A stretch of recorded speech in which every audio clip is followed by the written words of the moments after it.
नमस्कार छात्रों, मैं अध्यापक कैलाश पाटिल। आज हम 12वीं के पाठ्यक्रम में से 15वां पाठ फीचर लेखन जो डॉक्टर बीना शर्मा द्वारा लिखित है का अध्ययन करेंगे। सबसे पहले हम प्रमुख कृतियां देखते हैं। हिंदी शिक्षण, अंतर्राष्ट्रीय परिप्रेक्ष्य, भारतीय सांस्कृतिक प्रतीक आदि। लेखिका बीना शर्मा के लेखन की विशेषता देखते हैं। डॉक्टर बीना शर्मा का लेखन शिक्षा क्षेत्र और भारतीय संस्कृति से प्रेरित है। श्री विमर्श और समसामयिक विषयों पर आपका विशेष लेखन, आपका साहित्य भारतीय संस्कारों और जीवन मूल्यों के प्रति आग्रही है। अब पाठ परिचय देखते हैं। यहाँ फीचर लेखन की प्रस्तुति कहानी के माध्यम से की गई है। आज के दौर में फीचर लेखन पत्रकारिता क्षेत्र का आधार स्तंभ बन गया है। फीचर का मुख्य कार्य पाठक के सम्मुख किसी विषय का सजीव वर्णन करना होता है। प्रस्तुत पाठ में लेखिका फीचर लेखन का स्वरूप, उसकी विशेषताएं, प्रकार आदि पर प्रकाश डालते हुए इस तथ्य को उद्भासित कर रही है कि फीचर लेखन जहां एक और समाज के दर्पण के रूप में कार्य कर सकता है, वहीं यह आजीविका का स्रोत भी बन सकता है। अब पाठ की ओर बढ़ते हैं। और बीना शर्मा ने फीचर लेखन की प्रस्तुति एक कहानी के माध्यम से की है। आज स्नेहा बहुत आनंदित थी। इस कहानी की जो नायिका है वह स्नेहा है। आज स्नेहा बहुत आनंदित थी, प्रसन्न थी, खुश थी। उसका पूरा परिवार गर्व की भावना से भरा हुआ था। उसके परिवार के जो लोग हैं, पति है, पुत्र है, पुत्री है, सास ससुर है, उनके आंखों में स्नेहा के लिए गर्व है, उनके आंखों में स्नेहा के लिए प्रेम है, स्नेह है। उन सबकी आंखों से स्नेहा के लिए स्नेह का भाव झर रहा था। पत्रकारिता के क्षेत्र में फीचर लेखन के लिए दिए जाने वाले सर्वश्रेष्ठ फीचर लेखन के राष्ट्रीय पुरस्कार से उसे सम्मानित किया गया था। आज पत्रकारिता के क्षेत्र में फीचर लेखन के लिए जो सर्वश्रेष्ठ पुरस्कार दिया जाता है, जो राष्ट्रीय पुरस्कार दिया जाता है, उसके लिए स्नेहा का चयन हुआ है और इस पुरस्कार से उसको सम्मानित किया गया है। आज उसके परिवार द्वारा इसी के उपलक्ष्य में छोटी सी पार्टी दी जा रही थी। देखिए, एक पति ने अपनी पत्नी के लिए, सास ससुर ने अपने बहू के लिए जो राष्ट्रीय पुरस्कार मिला है, उस पुरस्कार के उपलक्ष्य में एक पार्टी का या फिर एक भोज के कार्यक्रम का आयोजन किया है। स्नेहा के पति उसकी बेटी प्रिया, बेटा नैतिक और उसके सास ससुर उसे बधाई दे रहे थे। देखिए, सारे परिवार के सदस्य उसे बधाई दे रहे थे। इतना सारा आदर स्नेहा पाकर स्नेहा की आंखें छलछलाई। देखिए, घर परिवार के लोग, बाहर के लोग, देखिए जो आदर दे रहे थे, यह आदर देखकर उसकी आंखों में खुशी के आंसू आते हैं। आंसुओं की छलछलाहट में ही उसके फीचर लेखन की पूरी यात्रा झलक आई थी। देखिए, आंखों में आंसू आए, खुशी के आंसू आए, लेकिन देखिए उसे अपना बीता हुआ समय याद आता है जब वह कॉलेज में पढ़ाई कर रही थी। अब उसने बीए पास किया है और उसके पिताजी उससे पूछते हैं कि आगे के बारे में क्या सोचा है। यह बीता हुआ समय स्नेहा को याद आने लगता है। बीए कर लेने के पश्चात पिताजी ने स्नेहा से पूछा था, अब आगे क्या करना चाहती हो? मैंने तो लड़का देखना शुरू किया है। देखिए, ये सब याद आता है। बीए पास किया है, पिताजी पूछते कि आगे क्या करना चाहती हो, क्योंकि इनके पिता ने इनके लिए लड़का देखना शुरू कर दिया था। स्नेहा ने हंसकर उत्तर दिया, पापा मैं पत्रकारिता का कोर्स करना चाहती हूँ। देखिए, स्नेहा कहती है कि पापा मुझे जर्नलिज्म या पत्रकारिता का कोर्स करना है, मुझे न्यूज चैनल देखना अच्छा लगता है। देखिए, वो कहती है कि न्यूज चैनल देखना अच्छा लगता है। माँ ने भी स्नेहा की इस इच्छा का समर्थन किया था और माँ ने भी देखिए स्नेहा के हाँ में हाँ मिलाया था। स्नेहा ने पत्रकारिता का कोर्स ज्वाइन कर लिया। देखिए, स्नेहा कौन सा कोर्स ज्वाइन करती है? पत्रकारिता, जर्नलिज्म ज्वाइन कर लेती है। पत्रकारिता की कक्षा का प्रथम दिवस स्नेहा कक्षा में पहुंच गई थी कि उसको याद आ रहा है, एक एक बीती हुई बात याद आ रही है कि देखिए वह जर्नलिज्म का पहला दिन कक्षा में जब वो गई थी, पहुंच गई। अन्य विद्यार्थी भी कक्षा में बैठे हुए थे, स्नेहा की तरह अन्य छात्र भी कक्षा में बैठे थे। सबसे जान पहचान हुई। सबसे क्या होती है? जान पहचान होती है। वह सबके साथ घुल मिल गई। स्नेहा कुछ ही दिनों में सबके साथ घुल मिल जाती है। पहला लेक्चर आरंभ हुआ। प्रोफेसर ने पत्रकारिता पाठ्यक्रम का पहला पेपर पढ़ाना आरंभ किया। देखिए पहला लेक्चर शुरू होता है, अध्यापक उनको देखिए पहला पेपर जो है पढ़ाना आरंभ करते हैं। विषय था फीचर लेखन। देखिए क्या पढ़ाते हैं? वह फीचर लेखन के बारे में इनके प्रोफेसर या अध्यापक को पढ़ाते हैं। सबसे पहले उन्होंने फीचर लेखन की विभिन्न परिभाषाओं को समझाते हुए कहा। देखिए सबसे पहले यह पढ़ाने से पहले, पहला पेपर पढ़ाने से पहले अध्यापक जो है इनके फीचर लेखन की परिभाषा से इनको अवगत कराते हैं। जेम्स डेविड्स फीचर लेखन क्षेत्र में एक चर्चित नाम है। जेम्स डेविड क्या है? एक फीचर लेखन के क्षेत्र में चर्चित प्रसिद्ध नाम है। वे कहते हैं फीचर समाचारों को नया आयाम देता है। देखिए उनका कहना है कि देखिए फीचर जो है समाचार पत्र को क्या देता है? आयाम देता है, एक विस्तार देता है। उनका परीक्षण मतलब क्या? परीक्षा करता है, विश्लेषण करता है। विश्लेषण करना मतलब अलग करना है, तथा उन पर नया प्रकाश डालता है। मतलब कहने का तात्पर्य यह है कि समाचार पत्रों का जो आत्मा है, वो प्राण है, वह है फीचर लेखन। स्नेहा की पत्रकारिता और विशेष रूप में फीचर लेखन में बहुत रुचि थी। देखिए स्नेहा की रुचि किसमें थी? फीचर लेखन में।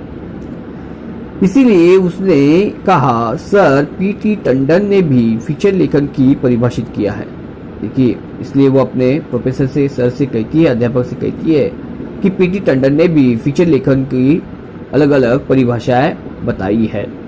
हाँ, पीटी टंडन कहते हैं फीचर किसी गद्य गीत की भांति होता है। देखिए पीटी टंडन का कहना है कि फीचर क्या है? किसी गीत के समान होता है, जो बहुत लंबा, नीरस और गंभीर नहीं होना चाहिए। देखिए किसी गीत के समान होता है वो, लेकिन वह गीत लंबा नहीं होना चाहिए। नीरस मतलब क्या? जिसमें रुचि न हो। नीरस और गंभीर नहीं होना चाहिए, तो वह गीत सुनने में पाठकों को अच्छा लगे। अर्थात फीचर किसी विषय का मनोरंजक शैली में विस्तृत विवेचन है। देखिए फीचर क्या है? कि किसी भी विषय का क्या है? मनोरंजनात्मक शैली में किया हुआ विवेचन है, विस्तृत वर्णन है।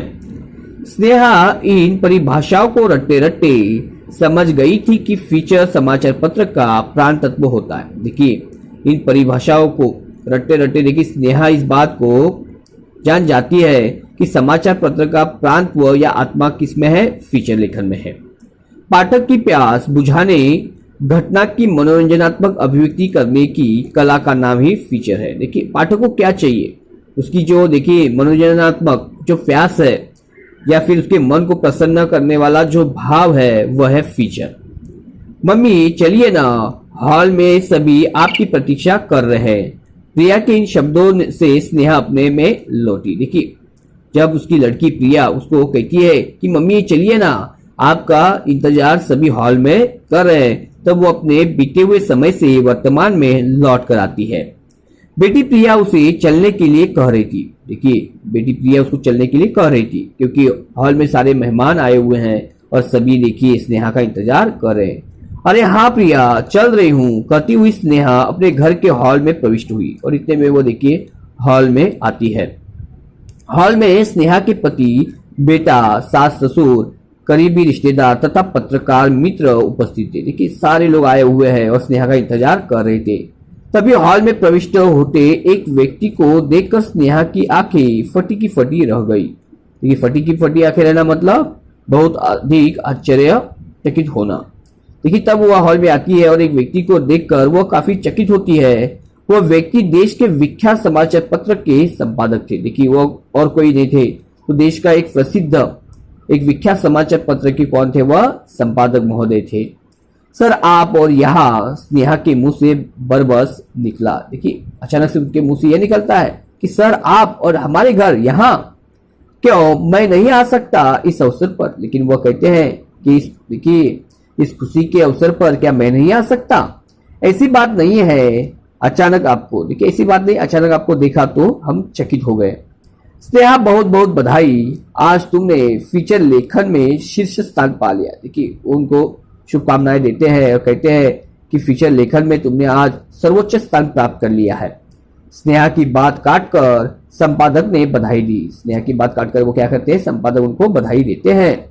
सभी ने एक स्वर में कहा बधाई हो, और देखिए वहां पर उपस्थित सारे मेहमान उनको बधाई देते हैं।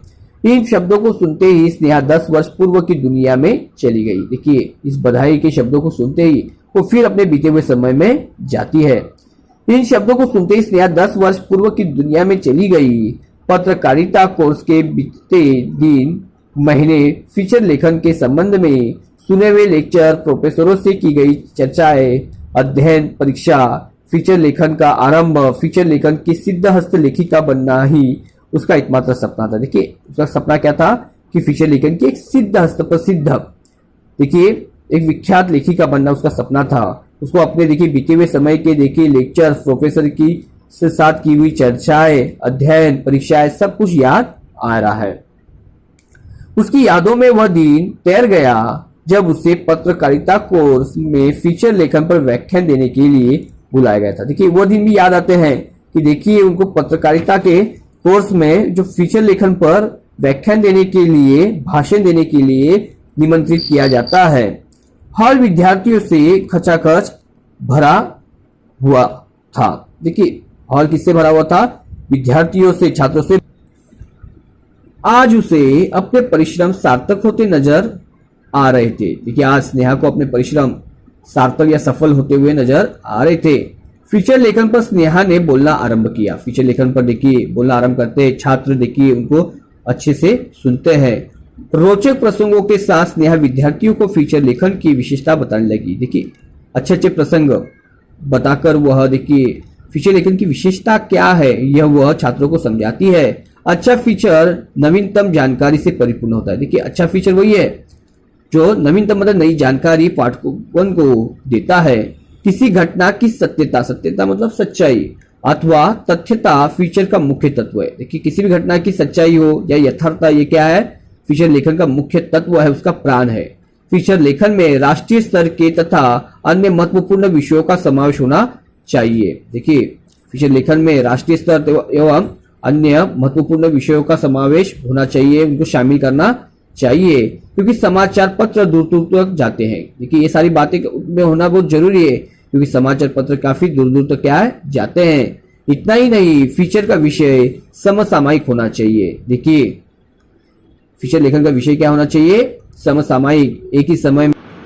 फीचर लेखन में भाव प्रधानता होनी चाहिए, क्योंकि नीरस फीचर कोई नहीं पढ़ना चाहता। देखिए जो आप फीचर लेखन कर रहे हो वो भाव प्रधान होना चाहिए, वहाँ पर भावनाओं को विशेष स्थान देना चाहिए, क्योंकि अगर आपका फीचर लेखन नीरस है तो कोई उसको पढ़ेगा नहीं।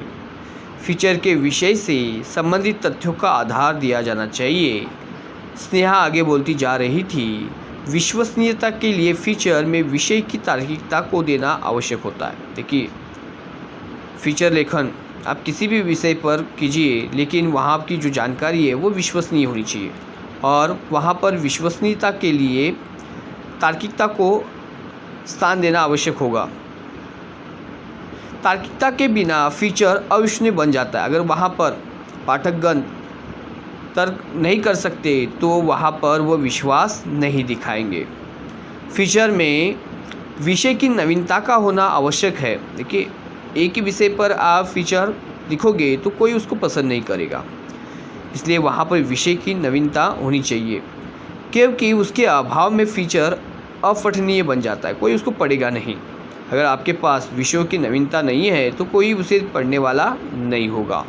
फीचर में किसी व्यक्ति अथवा घटना विशेष का उदाहरण दिया गया हो तो उसकी संक्षिप्त जानकारी भी देनी चाहिए। अगर फीचर में आप देखिए किसी व्यक्ति का या किसी घटना का उदाहरण देते हो तो उसकी संक्षिप्त जानकारी देना भी बहुत जरूरी है। पाठक की मानसिकता, योग्यता और शैक्षणिक पृष्ठभूमि को ध्यान में रखकर फीचर लेखन किया जाना चाहिए। देखिए पाठकगण क्या चाहते हैं, मतलब उनकी मानसिक स्थिति कैसी है, उनकी उम्र क्या है, उनकी शैक्षणिक पृष्ठभूमि क्या है, यह सब ध्यान में रखकर ही फीचर लेखन किया जाना चाहिए। उसे प्रभावी बनाने हेतु प्रसिद्ध व्यक्तियों के कथनों, उदाहरणों, लोकोक्ति और मुहावरों का प्रयोग फीचर में चार चांद लगा देता है। अगर फीचर लेखन को अगर आपको अच्छा बनाना है तो उसमें देखिए प्रसिद्ध व्यक्तियों के कथनों को जोड़ना चाहिए, फिर कुछ उदाहरण देने चाहिए, या फिर लोगों द्वारा बनाई गई उक्तियों का इस्तेमाल करना चाहिए या मुहावरों का इस्तेमाल करना चाहिए। ये सारी बातें आपके फीचर लेखन में चार चांद लगा देते हैं। फीचर लेखन को निष्पक्ष रूप से अपना मत व्यक्त करना चाहिए। देखिए फीचर लेखक जो है वहाँ पर देखिए वो पक्षपात न करता हो, मतलब उसके लिए सभी एक समान है करना चाहिए, जिससे पाठक उसके विचारों से सहमत हो सके। देखिए वह किसी भी बात को उठाए लेकिन वहाँ पर पक्षपात न करे तो पाठकगण देखिए उसके विचारों को पसंद भी करेंगे। इसके लेखन में शब्दों के चयन का अत्यंत महत्व है। देखिए फीचर लेखन में शब्दों का जो आप चयन कर रहे हो उसका बड़ा महत्व होता है, क्योंकि शब्द बोझिल नहीं होनी चाहिए। अंततः लेखन की भाषा सहज संप्रेषणीयता से पूर्ण होनी चाहिए। देखिए आपके लेखन की जो भाषा है वो सहज हो, तुरंत समझ में आए, लोग उसको पढ़े तो तुरंत उनके समझ में आनी चाहिए। फीचर के विषयानुकूल चित्रों, कार्टूनों अथवा फ़ोटो का उपयोग किया जाए तो फीचर अधिक परिणामकारक बनता है। और देखिए जिस विषय का आपने फीचर लेखन तैयार किया है उस विषयानुकूल चित्र हो आपके पास या कार्टून हो या वहाँ के उस विषय से संबंधित कोई फ़ोटो हो, इसका अगर आप इस्तेमाल करते हो तो आपका फीचर लेखन अधिक परिणामकारक साबित हो सकता है।